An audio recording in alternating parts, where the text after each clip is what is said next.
Assalamualaikum warahmatullahi wabarakatuh. Ini adalah part terakhir untuk FR TKP CPNS 2021. Pada video ini ada soal TKP tentang TIK dan anti radikalisme. Baik, kita mulai pada soal nomor 41, yaitu perusahaan kuat mengakomodasi kebutuhan tiap karyawan dengan seperangkat monitor dan PC untuk pekerjaan mereka. Alice termasuk pegawai yang mendapatkan komputer sendiri setelah beberapa waktu sebelumnya ia berbagi komputer dengan rekannya. Apa yang seharusnya dilakukan Alice? A. Menyepakati penggunaan PC dan melakukan penyimpanan file sebagai file pribadi secara terpisah. B. Mengkomunikasikan batas pemakaian PC ke rekan kerjanya sehingga tidak terjadi pelanggaran. C. Tidak membagi penggunaan PC ke orang lain karena khawatir terjadi penyalahgunaan data. D. Tidak berbagi PC dalam bentuk apapun lagi dengan orang lain meski rekan kerja yang dekat. E. Memperlakukan dan memanfaatkan sarana prasarana dengan baik untuk digunakan bersama-sama. Baik, silakan di pause videonya kemudian dijawab. Untuk soal ini, skor yang tertinggi adalah opsi E, memperlakukan dan memanfaatkan sarana prasarana dengan baik untuk digunakan bersama-sama, menyusul opsi A, B, C, dan D. Selanjutnya nomor 42 masih tentang TIK. Pimpinan sebelumnya membekukan pemanfaatan teknologi TI di organisasi karena banyaknya dampak merugikan. Saat ini Anda mendapatkan tekanan dari pusat agar meningkatkan performasi organisasi. Apa yang seharusnya Anda lakukan?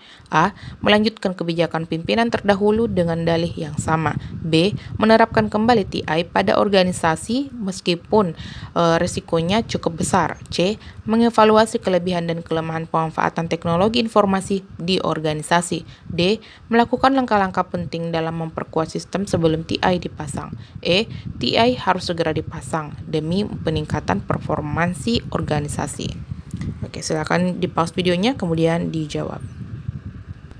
Nah, untuk soal nomor 42, skor tertinggi adalah opsi C, yaitu mengevaluasi kelebihan dan kelemahan pemanfaatan teknologi informasi di organisasi. Kemudian menyusul opsi D, E, B, dan A. Selanjutnya kita masuk soal nomor 43 tentang anti radikalisme. Dalam sebuah situs yang banyak berbicara mengenai perkembangan politik dan pemerintahan, terjadi pro dan kontra terhadap kebijakan pemerintah.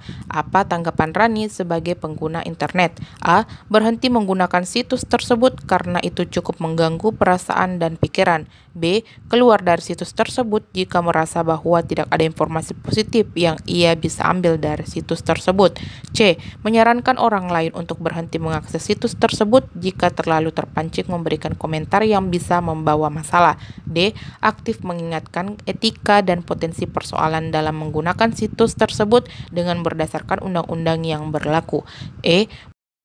Menyampaikan pendapat secara terbuka sebagai hak asasi tanpa perlu terlalu memikirkan sudut pandang orang lain. Baik, silakan di pause videonya. Untuk soal ini, skor tertinggi adalah opsi D, yaitu aktif mengingatkan etika dan potensi persoalan dalam menggunakan situs tersebut dengan berdasarkan undang-undang yang berlaku. Kemudian disusul opsi C, B, A, dan E. Selanjutnya nomor 44, terjadi polarisasi pandangan ideologis di grup media sosial yang mengakibatkan beberapa orang keluar dari grup media sosial tersebut.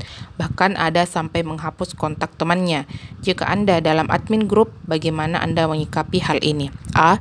Meminta teman-teman Anda untuk menahan diri memberikan komentar supaya tidak memperuncing masalah yang terjadi. B. Membubarkan grup media sosial tersebut dan membiarkan teman-teman Anda merasakan dampaknya dari ketiadaan media sosial. C. Membiarkan reaksi teman-teman yang ingin keluar dari grup dan memberikan kesempatan bagi yang masih mau bertahan. D. Mengusulkan aturan dalam memberikan komentar di grup dan bisa menjamin tidak terjadinya kesalahpahaman dan konflik. E. Membujuk mereka untuk kembali masuk grup serta mendiskusikan kesalahpahaman yang terjadi dengan kepala dingin. Baik, silakan di pause videonya.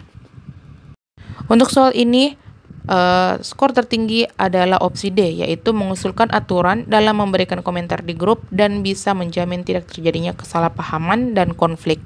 Kemudian disusul oleh opsi E, A, C, dan B. Kita masuk di soal terakhir tentang anti-radikalisme, beredar isu bahwa pihak rektorat berencana mengubah lahan hijau di area kampus menjadi lahan komersial. Sejumlah anggota BEM langsung bereaksi dengan merencanakan aksi protes ke rektorat. Sebagai anggota BEM, bagaimana sikap atau tindakan Anda? A. Menaruh perhatian baik-baik terhadap kabar itu, sebab jika memang benar akan terjadi gejolak di kalangan BEM. B. Jika berita itu benar, pihak rektorat tentunya sudah memikirkan masak-masak sebelum memutuskan. C. Berhati-hati dalam mempercayai informasi tersebut, menelusuri sumbernya, dan menimbang-nimbang sebelum mempercayainya. D. Mengajak rekan-rekan BEM untuk mencari informasi yang valid dulu ke rektorat dan tidak buru-buru merencanakan aksi. Kemudian E. Mencari informasi dari berbagai sumber yang kredibel, misalnya dengan bertanya langsung kepada bagian humas kampus. Baik, silakan di-pause videonya, kemudian dijawab. Untuk soal ini, skor tertinggi adalah opsi D, mengajak rekan-rekan BEM untuk mencari informasi yang valid dulu ke rektorat dan tidak buru-buru merencanakan aksi. Kemudian disusul opsi E, C, A, dan B. Terima kasih telah menonton sampai part 5. Kita ketemu di video selanjutnya. Assalamualaikum warahmatullahi wabarakatuh.